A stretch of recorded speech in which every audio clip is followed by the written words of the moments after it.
Is history repeating at McLaren? A team once rocked by one of F1's biggest intra-team crises is now in the spotlight again. This time with two young stars, Oscar Piastri and Lando Norris, pushing for the title. And while the word sabotage might be too strong, there are stirrings of suspicion. Fans asking the question, is Piastri being held back? Let's dive in. The legacy of Alonso at McLaren. In 2007, Fernando Alonso joined McLaren as a two-time world champion, only to find himself locked in a bitter battle with rookie teammate Lewis Hamilton. Alonso believed the team favored Hamilton, felt his car setup and strategy were not aligned with his expectations, and eventually threatened to expose internal documents tied to the major Spygate scandal in the team. While sabotage may be an overstatement, the breakdown of trusts, preference, and team politics is well documented. That year, McLaren's internal turmoil cost both drivers a shot at the title, and it forever colored how fans and drivers view inter-team dynamics there. The current scenario with Piastri and McLaren. Fast forward to 2025, and McLaren are flying. Oscar Piastri has taken the lead in the Drivers' Championship, with multiple wins, poles, and podiums. He dominated the Spanish Grand Prix, leading a McLaren 1-2 with Norris behind. McLaren team principal Andrea Stella has reiterated the team's commitment to fairness. When you race at the top of Formula One, the competition is so tight, you simply cannot afford errors in any. And the team has publicly defended the idea that both drivers have equal opportunity. The Mexican Grand Prix spark and the sabotage whispers. The spark for recent speculation came at the 2025 Mexican Grand Prix when Norris won and took over the championship lead from Piastri. According to the info you provided, Norris qualified first pole, Piastri qualified 7th plus 0.588 seconds to Norris. Norris won the race, Piastri finished 5th. Result, Norris moved to first in championship, Piastri dropped to 2nd. What fueled the murmurs? A large qualifying gap of nearly 0.6 between teammates.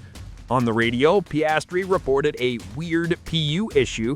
Social media chatter suggested McLaren might be favoring Norris for commercial or nationalistic reasons. Piastri himself acknowledged he was still adopting his driving style for the car in low grip conditions. These last couple of weekends, a car, the tires, or something has required quite a different way of driving, and I've just not really gone to that. McLaren responded swiftly.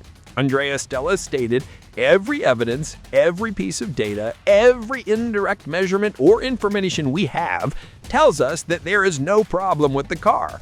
The team pointed to the track's low-grip, high-altitude conditions at Mexico, which suited Norris's driving style better and forced Piastri to adjust. What is feeding the McLaren sabotage rumors? There are three major factors feeding the sabotage rumors. First, performance gap. At Mexico, the gap in qualifying and race results made fans raise eyebrows. Second, driver radio or issue mention. Piastri's weird PU comment gave some followers fodder. Third, legacy and expectation. Knowing McLaren's past with Alonso, Hamilton adds context. Teams with internal tension get extra scrutiny. But here's why the narrative falls short. The team's data and public comments show no evidence of favoritism or equipment issues. Piastri himself emphasized the need to adapt. I've got to drive the car very differently these last couple of weekends. McLaren's statements reflect driver equality and internal trust. Our drivers aren't asking for favoritism, they're asking for fairness, and that's what they get. Performance swings in F1 often come down to small setup differences, track conditions, and driver style, not conspiracy.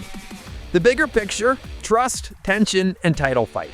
Even if there's no intentional sabotage, the incident highlights how thin the margin is at the front of F1 and how easily perception becomes reality. For Piastri, adapting quickly to low-grip conditions is a mental and technical hurdle. For McLaren, managing two title challengers and avoiding internal friction is a delicate balancing act.